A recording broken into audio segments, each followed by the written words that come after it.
நான் வந்து husband work போனதுக்கு அப்புறமா வந்து அம்மா வீட்டுக்கு போயிடுவேன். ஏன்னா அவங்க வெளியூரில் ஒர்க் பண்ணுறாங்க. திருப்பி வரதுக்கு எப்படியும் 1 மாதம் மேலேயே வந்து ஆகிடும்.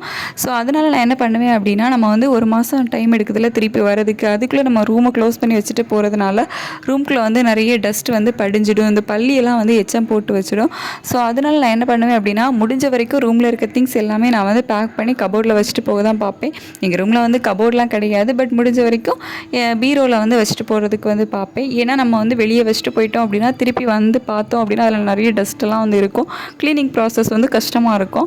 ஸோ அதனால் முடிஞ்ச வரைக்கும் பேக் பண்ணி வச்சிட்டேன் அப்படின்னா சும்மா மேலே மட்டும் நம்ம வந்து டஸ்ட் இருக்கும்ல, ஸோ அதெல்லாம் வந்து பெருக்கி விட்டுட்டு மாப் போட்டோம் அப்படின்னாலே வந்து முடிஞ்சு போகும். எப்போ ஹஸ்பண்ட் வீட்டுக்கு வந்தாலும் எனக்கு வந்து வேலை இதாக தான் இருக்கும். ரூமை வந்து பெருக்கி விட்டு மாப் போட்டு பெட்டில் உள்ள கவர் எல்லாமே வந்து சேஞ்ச் பண்ணி ஸோ க்ளீனாக வச்சதுக்கு அப்புறமா தான் அடுத்த வேலை. ரூமில் இருக்கக்கூடிய சின்ன சின்ன கேப் வழியாக பல்லி பூச்சி எல்லாமே வந்து ரூம்குள்ளே வந்துடுது. அதுக்கு சில ஐடியாஸ் பிளான் பண்ணி வச்சுருக்கிறேன், பார்க்கலாம்.